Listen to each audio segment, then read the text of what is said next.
বন্ধুরা সবাইকে নমস্কার। তোমরা সবাই কেমন আছো? আশা করি তোমরা সবাই ভালো আছো। আজ আমি তোমাদেরকে এই ইঁচড়ের সবজি বানিয়ে দেখাবো। এই অর্ধেক ইঁচড় আমি কেটে নিয়েছি, অর্ধেক ইঁচড় আমি বয়েল করে নিয়েছি। আমি অর্ধেক ইঁচড়ই বানাবো। প্রথমে কড়াইয়ে তেল, পাঁচফোড়ন, একটা তেজপাতা দিলাম। এবার আমি মশলাগুলোকে আগে ভালো করে কষিয়ে নেব।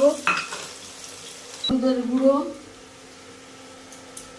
একটু নুন, জিরে পাউডার, গরম মশলা, লাল মরিচ গুঁড়ো, একটু লঙ্কা গুঁড়ো এতে দিয়ে দিলাম।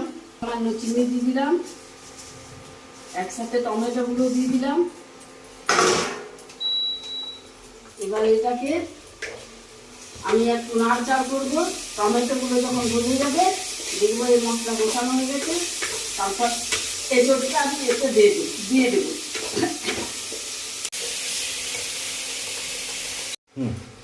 বন্ধুরা আমার এই টমেটোটা প্রায় গলে গেছে।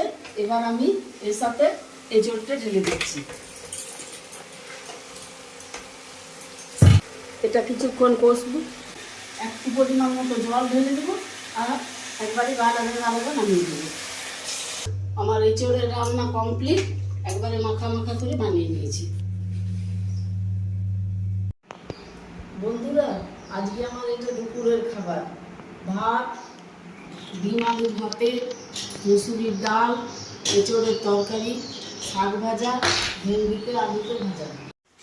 বন্ধুরা তোমাদের যদি আমার ভিডিও ভালো লেগে থাকে তাহলে আমার ভিডিওকে লাইক করবে, অনেক অনেক শেয়ার করবে এবং সাবস্ক্রাইব করবে।